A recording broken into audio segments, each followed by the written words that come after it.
Hi, I'm Clarence Tan. I'm the Entrepreneur Residence Fellow for the Queensland Government for Bond University and the Gold Coast Innovation Centre.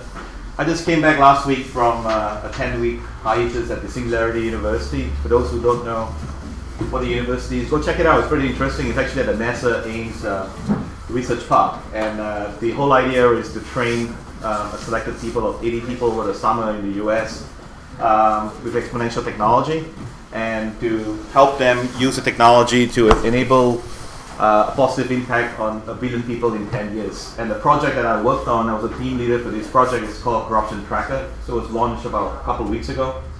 It's a presentation that I presented at the closing ceremony of the Singularity University at the Computer Museum. I think I just posted up on YouTube anyway, and it was the same talk where the founder of Sun Computers and the founder of LinkedIn was actually some of the speakers there. So what we try to do is to empower people to eliminate corruption using crowdsourcing, crowd mapping, and crowd visualization technology using the Ushahidi platform. This is the same platform that was used in the Arab Spring that brought down the government in Egypt and Tunisia and other parts of the world. So we are actually in partnership with the founders of those companies in this project. Now, who is suffering from corruption? This was something that basically was brought up to me when I presented a draft to the panel at Singularity University. The American guy, the founder of Bing, which is sold Bing to Microsoft, said, why should he as an American care about corruption? Because, for low-level corruption, we're trying to basically give the people who have no voice a voice to fight corruption. Because a bribe giver and a bribe taker normally are happy with the transaction. It's the people who cannot afford pay the bribe that suffers the most. So why? Why should they care, and who is suffering from corruption? Well, corruption basically takes away $1 trillion a year of basically economic growth from the world, and it kills.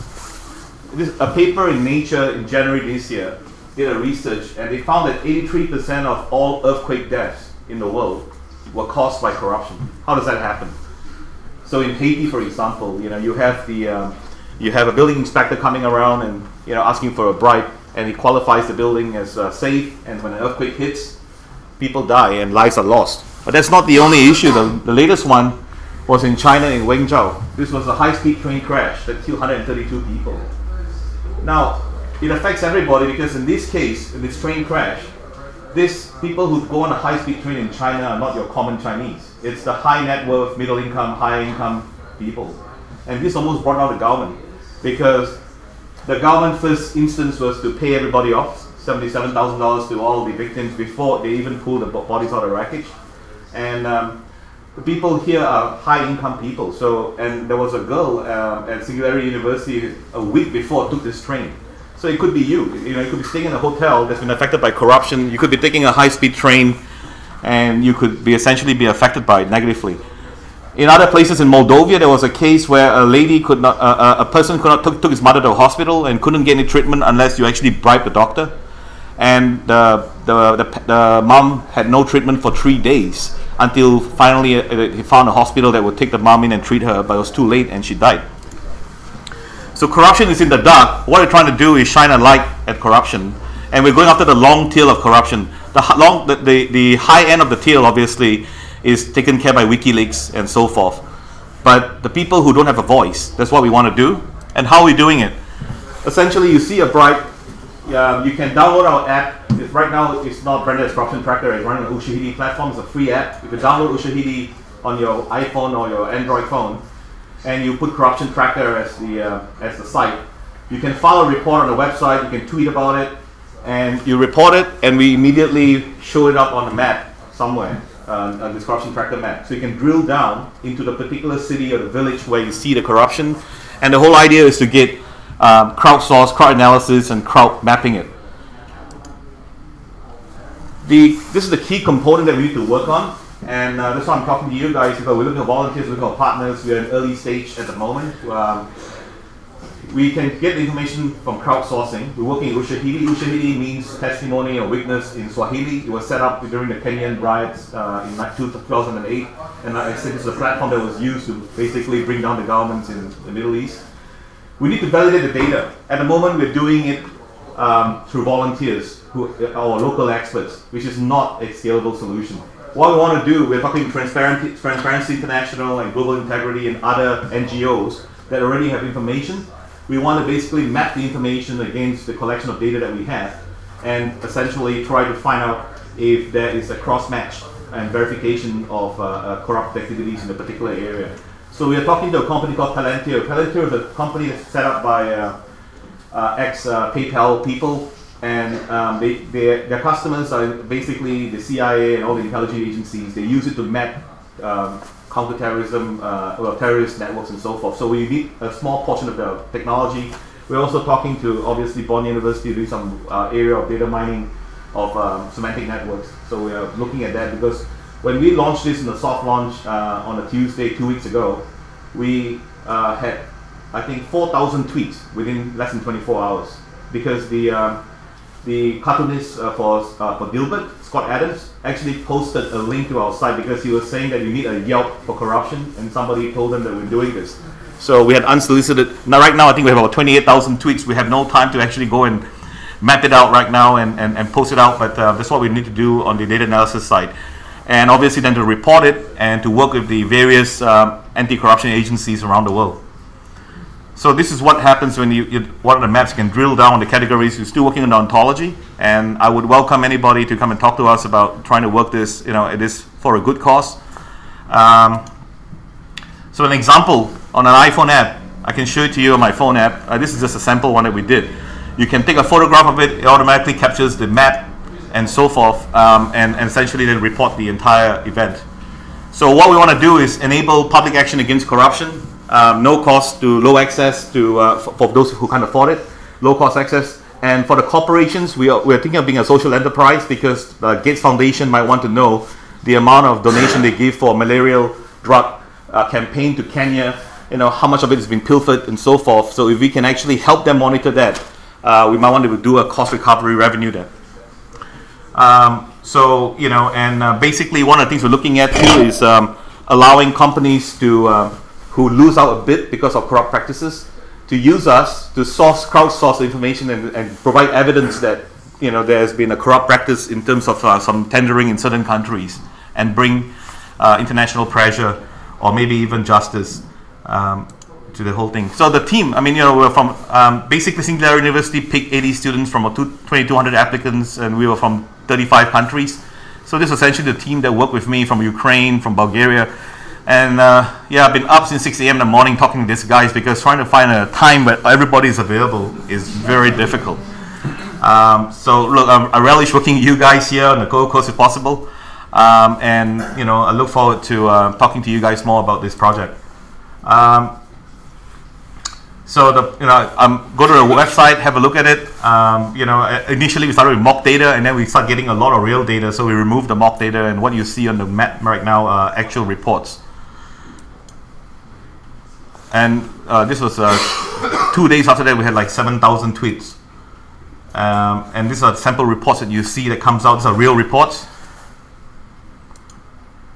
And this is the sample report that came out from one of the from India. So how we can help us? We're looking for partners and committed volunteers in different areas. We might be able to spin off technology that we could basically fund or get funding from the US and become a commercially viable business. So more than happy to talk to you guys about this project, and I hope to do another one of this short thing on Singularity University once. Do you get fake reports? Yeah, we do. So the two things we need to do, we need to basically approve and verify. We can basically approve the report and map it out, but not verify. What we're doing with the Ushahidi platform, what they did in Egypt was that they need 3 confirmed text messages from different sources or 2 photographs. They did this in Egypt, and they went out and surveyed the reports. And they found out that 91% of the reports were genuine. There were still fake 9% reports, false reporting. So that's where we need to work on the rules, the filtering rules, and the AI for the technology. So that's basically my talk. Thank you. A few minutes for questions. If anyone wants to ask questions. Yeah, I have a question. Having lived in countries where corruption is endemic, can you convince me that providing the poor with this facility will make any difference? Because, as I said, corruption in some countries is so endemic that I can't imagine 1,000 complaints against a policeman in Mumbai, for example, making any difference to his career at all, because he bought his career to begin with. Yeah, that's true. But the thing is that if you've seen what's happened in India recently, people have got tired of doing that, and you have seen websites like ipayidabribe.com. So essentially, those are people who already paid a bribe and not happy about it. We want to give a voice to those who can't afford to pay a bribe, because if you can't afford to pay a bribe, you can't get a driving license, you can't get a job, you're stuck.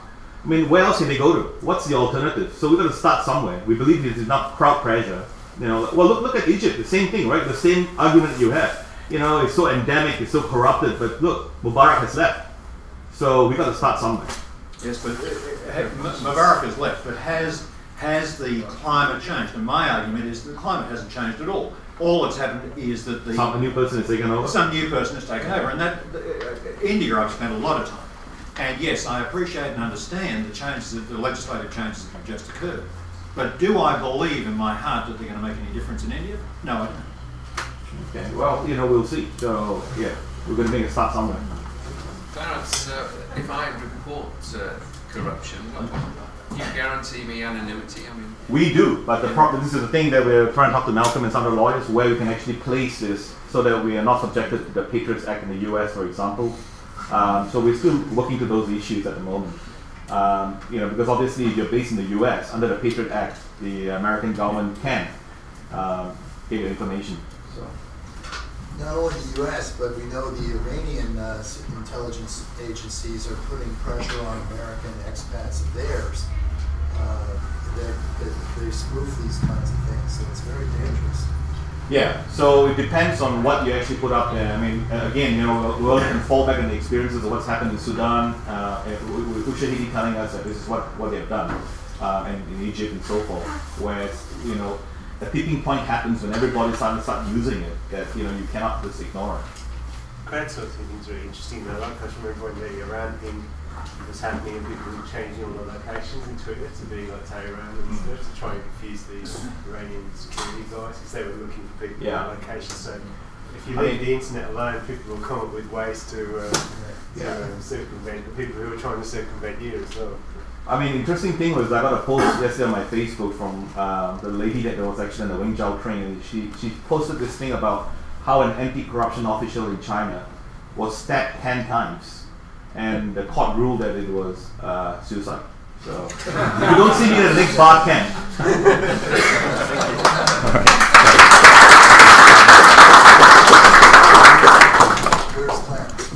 Where's Clarence? Steve, you're up next, eh?